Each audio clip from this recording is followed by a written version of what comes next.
In the darkness of an Egyptian prison, a young man sits chained to a wall. His name is Joseph, and 13 years earlier, his own brothers threw him into a well to die. They were my brothers, my own blood. Why did they hate me so much? It happened in a field near Dothan. Joseph was 17, wearing the ornate coat his father had given him. The moment he approached, they seized him, ripped off the coat, and threw him into a dry pit. The walls were so high, the sun so small. I was buried alive. Above ground, his brothers sat down to eat while he screamed from the darkness below. But Judah had a crueler idea than death. Sell him to passing merchants headed for Egypt. 20 pieces of silver. That was the price of a brother's life. They dragged him in chains toward Egypt, a land he had never seen, while his brothers turned and walked away. The last thing he saw of his family was their backs, silhouetted against a dying sun. Long before the pit, long before Egypt, a father loved one son more than the rest. Joseph, my son, this coat is yours. It marks you as my chosen. His love was my armor. I wore it with pride. Unaware, it made me a target. His 10 older brothers saw the coat and knew their father had chosen Joseph. Look at him in that coat. Does he think he's better than us? He stole our father's love. Then the dreams began. Joseph shared the first one without thinking. In my dream, our sheaves bowed to mine. It meant I would rule over you. Dreams of power. Little brother, you are the youngest. Such dreams are dangerous. From that night, they waited for a chance to unleash their hatred. When Jacob sent Joseph to check on his brothers, the young man went eagerly, never knowing he'd end in a pit and chains. They tore the coat from my back. The pit swallowed me whole. Above, his brothers ate bread, ignoring the cries from the darkness below. His pleas only fed their hatred.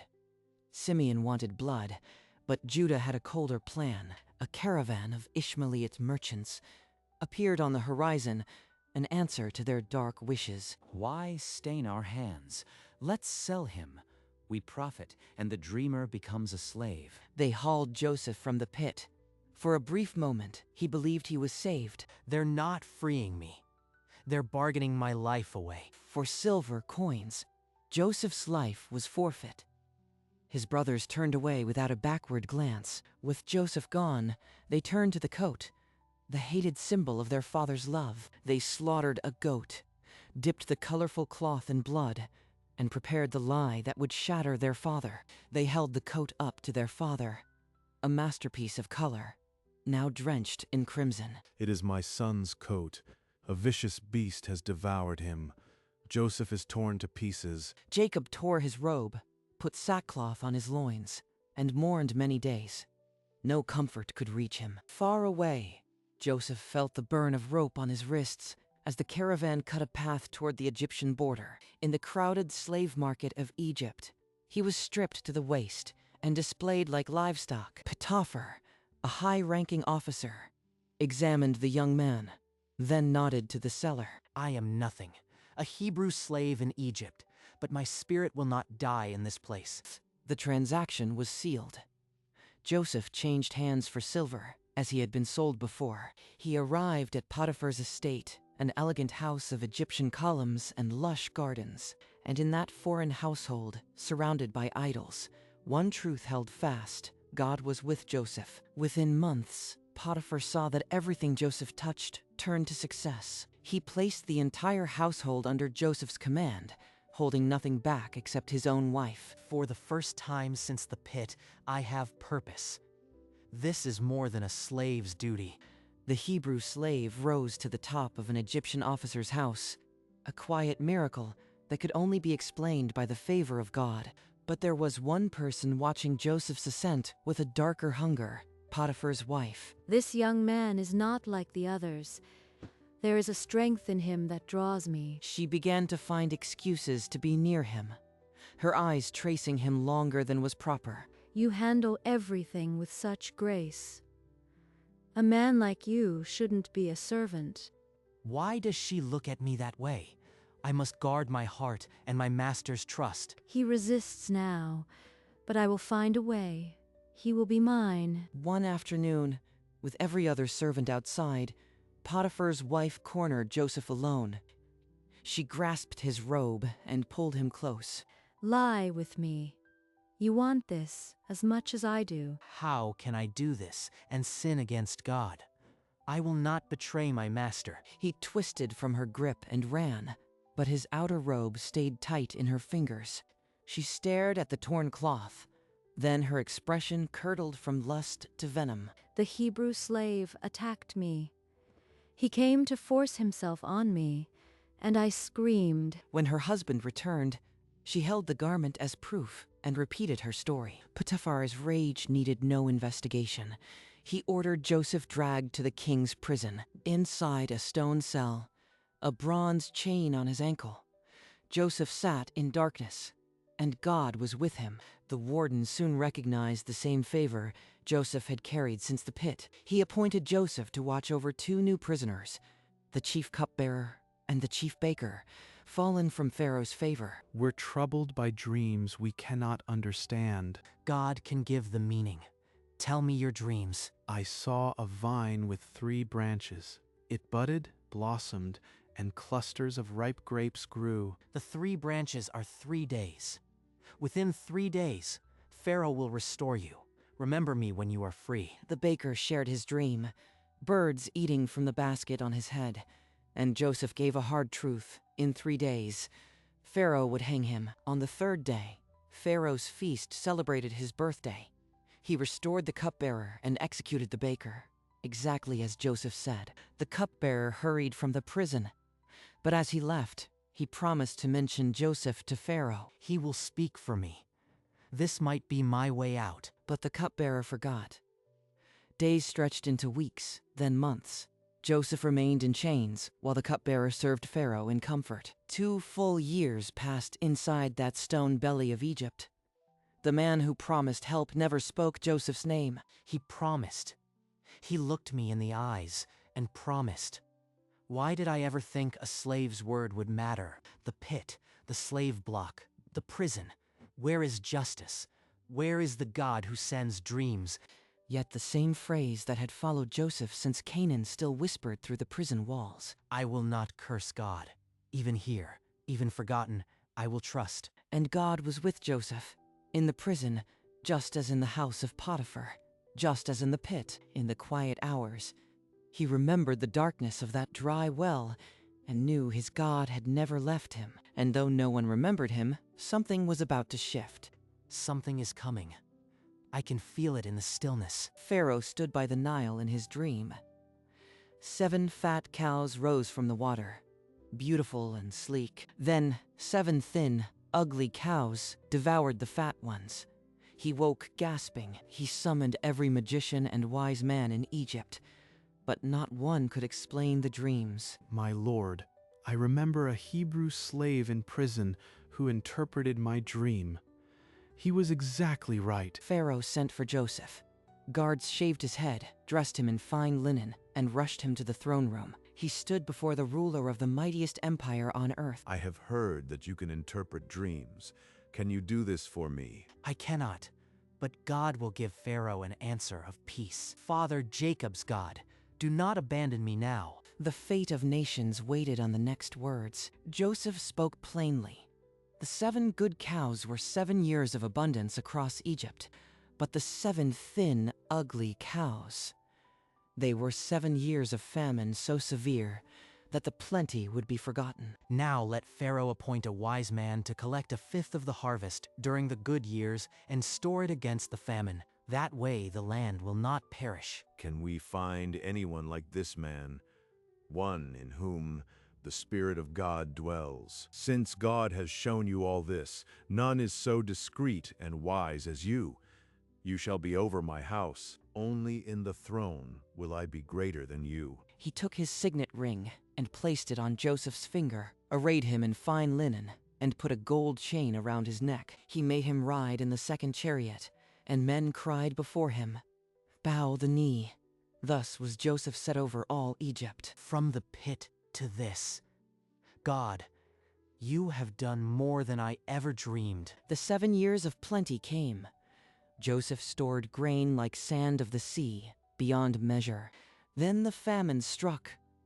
The earth cracked, the Nile sank, and every nation cried out for bread. People from every land trudged to Egypt, where only the granaries of Joseph held survival. In Canaan, Jacob's family grew gaunt. He sent his 10 sons to Egypt, all but the youngest, Benjamin. They journeyed through the same desert Joseph had crossed in chains, heading toward the man they had sold. At the grain distribution, they saw the governor, an Egyptian lord in linen and gold.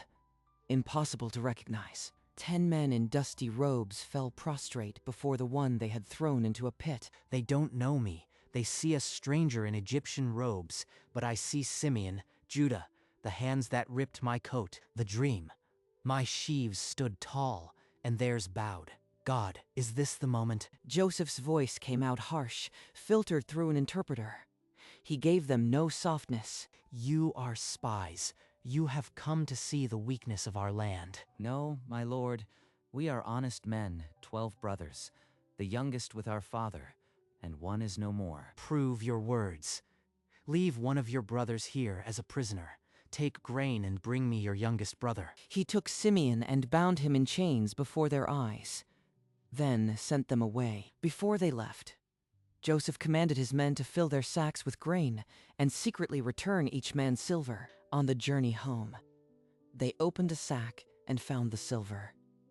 Trembling, they cried, "What is this that God has done to us?" When they reached Jacob, they recounted everything: the imprisoned Simeon, the demand for Benjamin, and the returned silver. You have made me childless. Joseph is torn apart. Simeon is bound. And now you would take Benjamin. All this is against me. Reuben swore to bring Benjamin back, or let Jacob slay his own 2 sons. But Jacob would not relent. So Benjamin stayed home. Simeon remained in an Egyptian cell, and the brothers would not return until Jacob surrendered his last beloved son. The famine gnawed deeper. Jacob's household ate the last grain, and hunger stared at them like a hollowed skull. Send the boy with me. Father, I will be surety for him. If I don't bring him back, let the blame fall on me forever. Jacob's resistance shattered. He gave them double silver, gifts of balm and honey, and his last beloved son. 11 brothers now walked the desert road to Egypt, Benjamin among them, wondering what awaited. When Joseph saw Benjamin, his mother's son, his chest tightened, and he had to turn away quickly. Benjamin, after 20 years I see your face. Be still, my heart, not yet. He composed himself and ordered the steward to prepare a noon meal, then had Simeon released to join them. He seated them by birth order, from the firstborn to the youngest. They stared at one another in amazement. Benjamin's portion was 5 times larger than the others. Joseph could barely meet his eyes. They eat and laugh, but they don't see the pit survivor serving them. God, give me strength to finish this. Before dawn, Joseph commanded his steward, "Fill the men's sacks with grain, but hide my silver cup in the youngest one's sack." At first light, the brothers left. They were barely outside the city when the steward overtook them with armed men. He accused them loudly. "You have repaid evil for good. This cup is the one my lord drinks from and uses for divination." Search our bags. If the cup is found on any of us, let him die, and the rest of us will become your slaves. He opened each sack, starting with the eldest and ending with Benjamin. The silver cup gleamed in the morning light. They tore their robes in anguish. Every man turned his donkey and headed back to the city. They threw themselves to the ground before Joseph, faces in the dust. God has uncovered our guilt. We are my lord's slaves, both we and the one with whom the cup was found. But Joseph's voice cut cold. "Only the one who stole the cup shall be my slave. The rest of you, go home to your father." Please, my lord, let me remain as a slave in place of the boy. How can I go back to my father if Benjamin is not with me? Let the blame fall on me forever. Judah's words broke something inside Joseph. He could not restrain himself a moment longer. Cause every man to go out from me. Let no one stay with me. while I make myself known to them." When all the Egyptians had left, he turned to the 11 men who had sold him 20 years before. "I am Joseph. Is my father still alive?" His brothers could not answer. Terror stripped them of speech. They stared at the Egyptian governor and saw the boy from the pit. "Come near to me, please. I am Joseph, your brother, whom you sold into Egypt." Then he wept so loudly the Egyptians outside heard him, and Pharaoh's household heard him. "Do not be grieved or angry with yourselves for selling me here, because God sent me ahead of you to preserve life." He fell on his brother Benjamin's neck and wept, and Benjamin wept on his neck. Then he kissed all his brothers and wept over them. "It was not you who sent me here, but God. He has made me a father to Pharaoh and lord of all his house." When Pharaoh heard that Joseph's brothers had come, he commanded, "Load your donkeys and go." Bring your father and your households and come to the best of the land of Egypt. Joseph gave them carts, provisions, and changes of garments, 10 donkeys loaded with the best things of Egypt. When they reached Canaan and told Jacob, his heart became numb, for he did not believe them. But when he saw the wagons Joseph had sent, his spirit revived. It is enough. Joseph, my son, is still alive. I will go and see him before I die." So Jacob set out with all his household, sons, grandsons, flocks, and all his possessions. When Joseph saw the great caravan approaching, he harnessed his chariot and rode to meet his father. As soon as he appeared before him, he fell on his neck and wept on his neck a long time. Now let me die, since I have seen your face, that you are still alive. 17 years passed. Jacob breathed his last and was buried in Canaan. And the brothers feared. They thought, "Now Joseph will hate us and pay us back for all the evil we did to him." They sent a message. "Your father commanded before he died, forgive the sin of your brothers." When Joseph heard their words, he wept. The men who sold him still could not trust his mercy. "Do not be afraid, for am I in the place of God? You meant evil against me, but God meant it for good, to bring it about that many people should be kept alive as they are today. So do not fear. I will provide for you and your little ones." And he comforted them and spoke kindly to them. The pit, the slave block, the prison, none of it was wasted.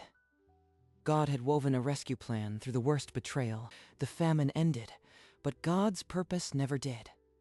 Joseph's family lived in Egypt under the protection of the one they had wronged. The dream was fulfilled, not as they imagined, but with mercy. And God was with Joseph, from the pit to the palace. The pit was not the end. It was only the beginning of a plan no one could see. In the dark cell forgotten by man, he was never forgotten by God. In the palace, he saved nations with the wisdom God gave. The coat of suffering became a banner of redemption. What his brothers meant for evil, God used for the preservation of a family and a future nation. Joseph's story is more than survival. It is evidence that no pit, no prison, no betrayal can derail God's purpose. And so, from the darkness of that dry well to the light of the Egyptian throne, from the slave chains to the governor's chain of gold, from a teenager in a bloodied coat to a ruler in robes of honor, God was with Joseph. And his plan was always greater. If you have ever felt thrown away, forgotten in a pit of someone else's making, Joseph's story is proof that your story is not finished. The prison you sit in right now, whether it is loneliness, injustice, or regret, is not the final chapter. God never wastes a tear or a betrayal. He is writing a rescue mission that you cannot yet see. The same God who turned a pit into a throne and a slave into a governor is working in your life right now. Joseph did not understand the plan when he was in the pit, or in Potiphar's prison, or even when he first stood before Pharaoh. He simply kept trusting, kept serving, kept believing that darkness was not the final word. And in the end, he stood where his betrayers had to bow, not for revenge, but to save them. That is the God we serve, the one who turns evil into a bridge for salvation. If you believe that God can still turn your pit into purpose, Write in the comments, God is with me, because if God was with Joseph, he is with you, and your greatest chapter has not yet been written. Think about the Ark. A 17-year-old in a bloody coat, thrown into a well by his own blood. 13 years later, he governed the superpower of his age, with the seal of Pharaoh on his finger. No human logic could produce that outcome. Only a God who sees the end from the beginning. If he could do that for Joseph, imagine what he can do with the pieces of your life. The brothers intended to destroy Joseph. God used it to build a savior. That is why Joseph could say, "You meant evil, but God meant it for good." So hold on. The same God who walked Joseph through the pit walks with you. Share this video with someone who needs to be reminded that their pit is not their end. Like this video to spread a message of hope, and subscribe so you don't miss the next story of unstoppable faith. From slave to governor, from pit to palace. And God was with Joseph every step. Look at the coat one more time. Once torn and bloodied, now hanging in golden light. The pit is empty now. The prison cell is silent, but the story echoes through every broken place. Joseph never returned to Canaan to seek revenge. He stayed in Egypt, building a future from ruins. That is the power of redemption. It doesn't erase the past, but it transforms its meaning. As you close this video, remember, your current chapter is not the whole book. The author of your story is still writing, and no betrayal, no injustice, no prison can stop his pen. Joseph's family grew. A nation was preserved, and the world learned that God can use anyone. The slave became the savior. The pit became the path. The prison became the preparation. That is your inheritance. Not a life without pain, but a pain that is never wasted. God was with Joseph. God is with you, and that is enough. Step back from the story one last time. See the coat, the pit, the prison, the palace, all as one. What once felt like the end became the raw material of a redemption only God could author. That same God is at work in your story.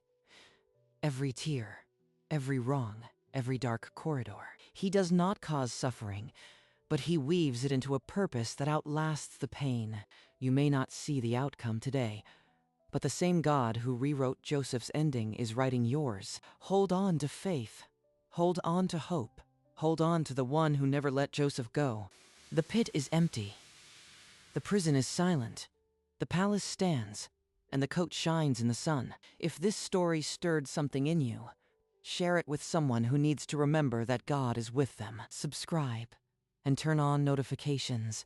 More ancient stories of unstoppable faith are coming your way. Until then, walk in the confidence that the God of Joseph walks with you.